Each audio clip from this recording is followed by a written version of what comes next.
Hi, everybody. Welcome.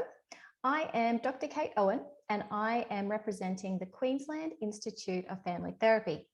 Now, I've created this short video to really help the beginning family therapist to get acquainted with systems thinking and key concepts to be holding in mind when you're working with your clients and families.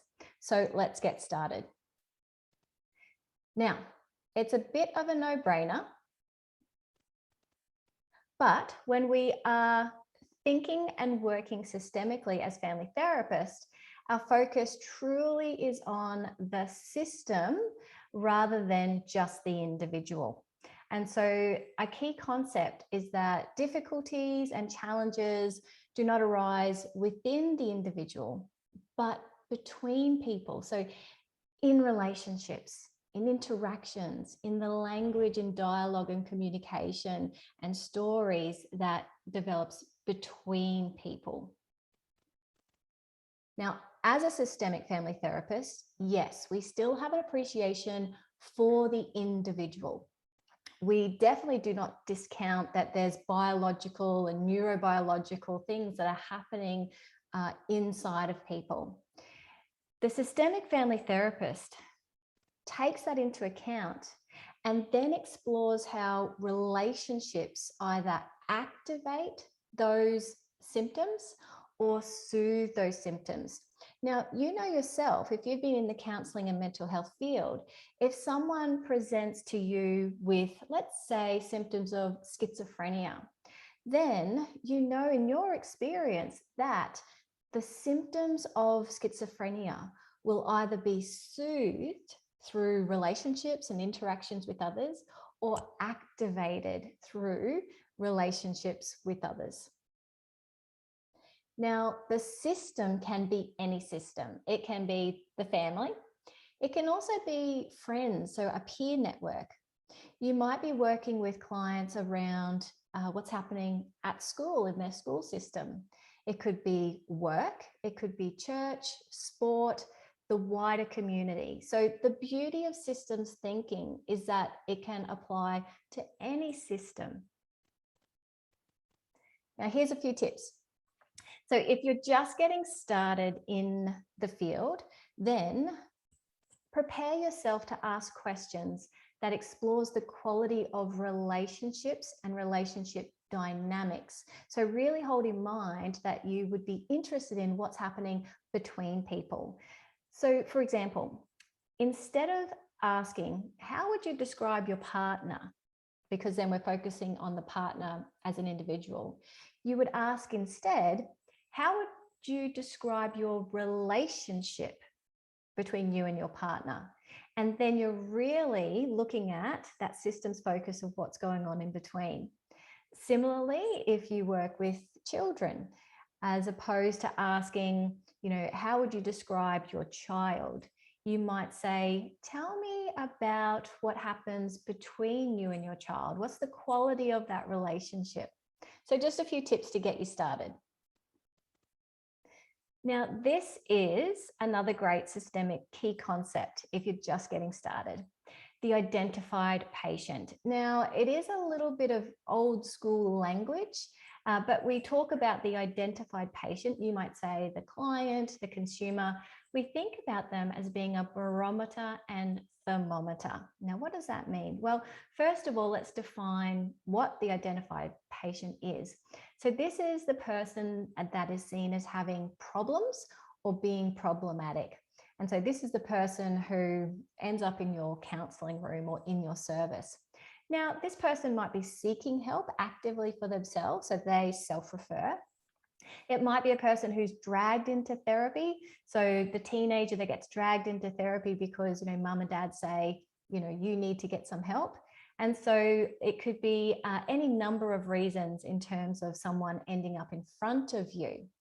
Now, as they sit in front of you, then the systems thinker gets curious and starts to hypothesize, okay, how could I see these symptoms as being systemic?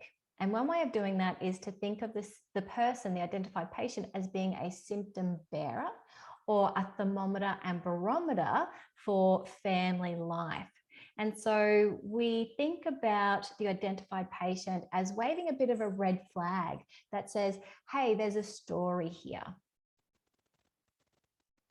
So if you're getting started, these are a few reflective questions for you to consider. So when you're about to work with an individual or a couple or a family, then ask yourself, what anxiety or tensions might be occurring in the family?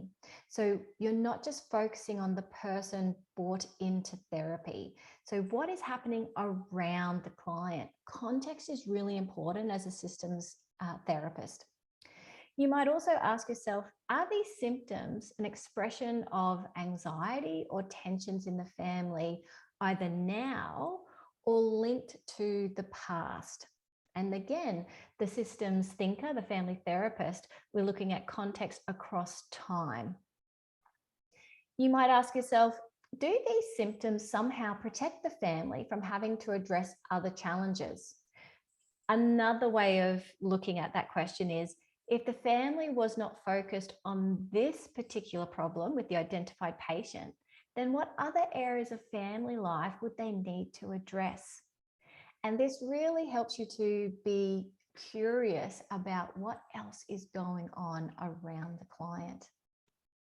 And another great question is to think, when these symptoms started for the identified patient, what other events were occurring around the same time?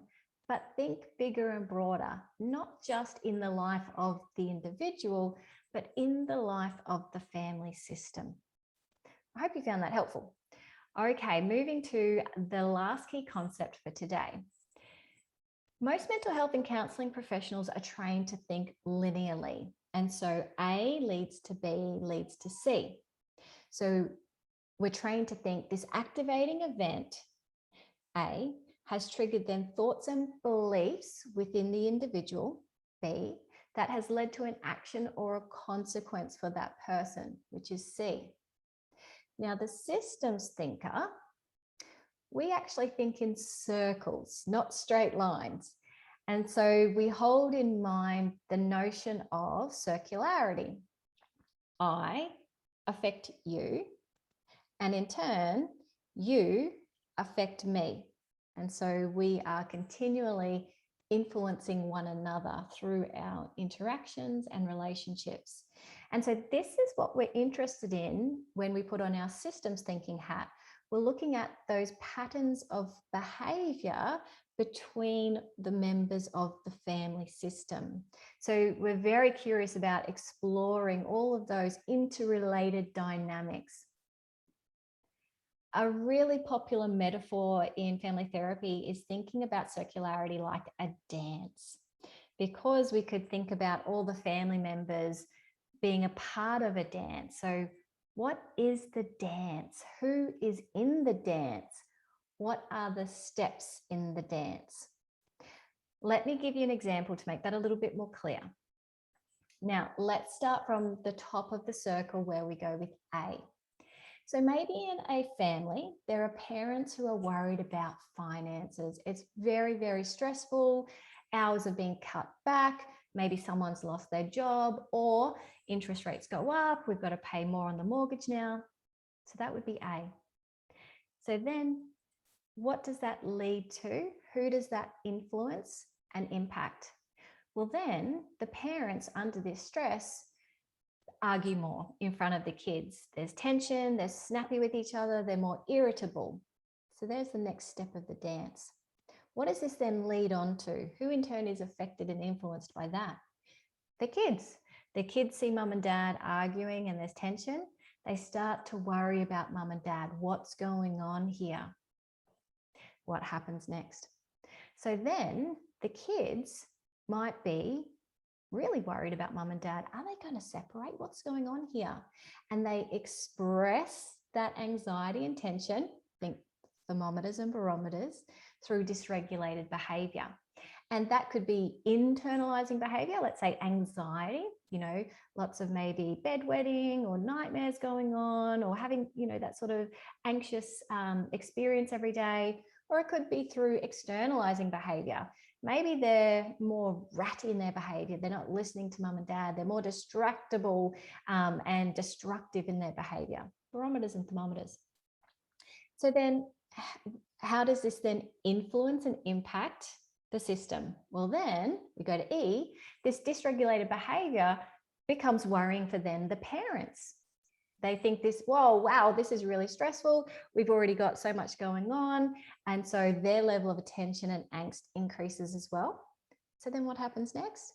Well, then due to this growing tension in the family life, then the parents argue more because their tolerance is low. There's so much on their plate, etc. And we can now see the dance, the circularity, how everybody is affecting each other. And this is then a beautiful pattern that we could explore in therapy. Because why? Well, exploring circularity, it's not about, finding out who is to blame, who started this problem. No. Instead, having that circular focus, we create opportunities because we're looking at the big picture of what's going on, and then we can target any part of that dance. So if you've got that understanding of the multiple people involved, it really creates opportunities to work with all of the people or the most motivated people who would like to change the dance and do something different.